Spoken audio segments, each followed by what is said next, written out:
விஜயை வைத்து எடப்பாடியை கைவிட்ட ஒழித்து கட்டிய பாஜக. எப்படி விஜயை வைத்து எடப்பாடி பழனிசாமியை முடிச்சிட்டாங்க. ஏற்கனவே இதான் நான் சொல்லியிருந்தேன், எடப்பாடியை வச்சு வந்து விஜயை முடிக்க போகிறாங்க அப்படின்னு சொல்லிட்டு. அதனுடைய தொடர்ச்சியாக இப்போ நடந்துக்கிட்டு இருக்கு. திமுக எதிர்ப்பை பேசும்போதே வந்து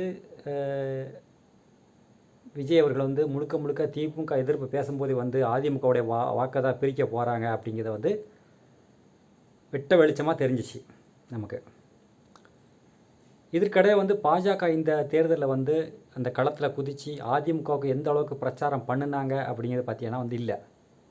பாஜக உள்ளே வரவே செய்யலை. இந்த தேர்தலில் வந்து ஏடிஎம்கே வந்து வெற்றி பெற வைக்கணும், அனைத்து இந்திய அண்ணா திராவிட முன்னேற்ற கழகத்தை வந்து ஆட்சி அமைக்கிறதுக்கு வேலை பார்க்கணும் அப்படிங்கிற கொஞ்சம் கூட அந்த பாஜகவுக்கு அந்த எண்ணம் இல்லை. அவங்களுடைய திட்டமும் அதுதான். அப்போ வந்து விஜயை வந்து களத்தில் இறக்கி விட்டுட்டு 2 திராவிட கட்சிகளை வந்து திமுகவை வந்து தோற்கடிக்கணும், அது ஒரு அஜெண்டா. அதற்காகத்தான் வந்து விஜய் அவர்கள் வந்து இங்கே இஸ்லாமியர்களை வாக்கை பிரிக்கிறதுக்காண்டி அவங்க சொல்லிவிட்டது ஆதவ அர்ஜுனா மூலியமாக வந்து இங்கே சொல்லிவிட்டது. ஏற்கனவே பல பதிவுகளை நான் சொல்லியிருக்கேன். தொடர்ச்சியாக பார்த்தீங்கன்னா தெரியும், அவங்களுடைய செயல்பாடு எல்லாமே வந்து அப்படி தான் இருந்துச்சு. பாஜகவை வந்து இங்கே வந்து நேரடியாக வர முடியாது அப்படிங்கிறனால வந்து விஜயை வச்சு வந்துடலாம் அப்படின்ட்டு. தேர்தல் நடந்துச்சு, தேர்தல் முடிஞ்சிருச்சு, கிட்டத்தட்ட பாஜகவனுடைய திட்டங்கள் நிறைவேறிச்சு அப்படிங்கிறது வந்து வெளிப்படையாகவே தெரியுது. எப்படின்னா வந்து ஏடிஎம்க்கு 3வது இடம் தள்ளப்பட்டுருச்சு, திமுக தோற்கடிக்கப்பட்டாச்சு. மக்களுக்கு நலத்திட்டங்கள் செய்தாலும் வந்து இங்கே தோற்கடிக்கப்பட்டுருச்சு. அதற்கு காரணம் வந்து இங்கே அந்த அளவுக்கு வந்து விஜயுடைய அந்த சோசியல் மீடியாவில் வந்து அனுதா வந்து இடுறது வேலையா அப்படிங்கிறதெல்லாம் இருந்துச்சு. அதெல்லாம் எல்லாருக்கும் தெரிஞ்சது. கிட்டத்தட்ட இப்போ அதை முடிஞ்சு போன கதையாக போச்சு. இப்போ வந்து அதெல்லாம் வந்து இந்த கவர்னரை வச்சு நாடகம் ஆடினது, திமுக கூட்டணியை உடைச்சது அப்படிங்கிறதெல்லாம் நடந்தேறி விட்டது.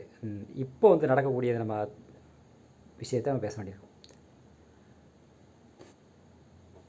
அதாவது இப்போ என்ன நடக்குன்னா, வேலுமணி, சிபி சண்முகம் இவங்கெல்லாம் வந்து என்ன பண்ணிக்கிட்டு இருக்காங்க அப்படின்னா வந்து எடப்பாடி பழனிசாமியை ஒன்றுமில்லாமாக்கணும் அப்படிங்கிறது திட்டம்.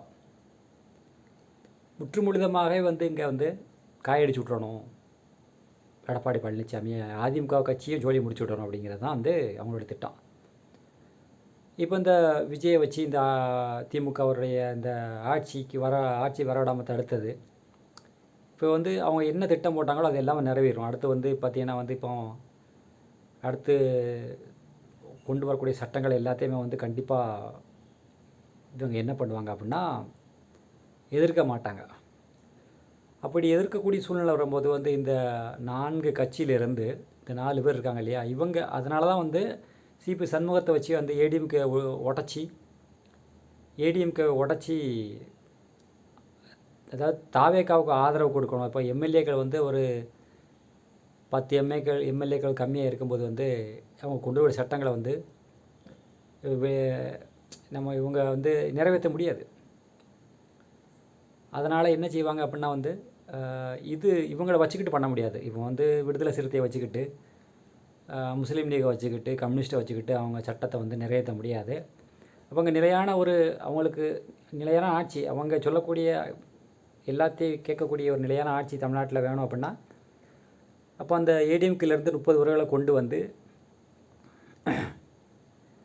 அதில் இருக்கக்கூடிய அந்த 4 கட்சியை வந்து வெளியே போயிடுவாங்க. கண்டிப்பாக இவங்க உள்ளே வந்துட்டாங்கன்னா இப்போ சட்டங்கள் கொண்டு வரும்போது ஆதரிக்கமான சூழ்நிலை இவங்க நடவடிக்கை இப்போ தாவேக்க ஆட்சியில் விஜயுடைய நடவடிக்கை எப்படி இருக்கும் அப்படின்னா வந்து அவங்க சொல்லக்கூடியதெல்லாம் கேட்கும்போது வந்து இவங்க ஆட்டோமேட்டிக்காக வந்து என்ன செய்வாங்க அப்படின்னா வெளியே வரக்கூடிய சூழ்நிலை வரும். அப்படி ஒரு சூழ்நிலை வந்துச்சுன்னா இப்போ இதில் இருக்கக்கூடிய இந்த ஏடிஎம்க்கு இருக்கக்கூடிய இந்த எம்எல்ஏக்கள் வந்து ஆதரவு கொடுத்துருவாங்க. இப்போ கிட்டத்தட்ட கொடுக்கக்கூடிய சூழ்நிலை வந்துருச்சு.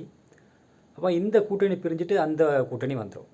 அதை வாலு போய் கத்தி வந்தது டும் அப்படிங்கிற மாதிரி அந்த கூட்டணி வந்துடும். அப்போ பாஜகவுடைய திட்டம் இதுதான். இதற்காகத்தான் வந்து எடப்பாடியை ஒன்றும் இல்லாமல் ஆக்கினது. அதற்கான வேலைகள் எல்லாமே இங்கே நடந்துக்கிட்டு இருக்கு. தமிழ்நாட்டில். இது முழு பாஜகவுடைய ஆட்சி தமிழ்நாட்டில் இனி 5 வருஷம் நடக்கும். நீங்கள் அதை பார்க்க போகிறீங்க. இது நடக்கக்கூடிய உண்மையாக இருக்கும். எழுதி வச்சுக்கோங்க. அடுத்த வீடியோவில் சந்திக்கலாம்.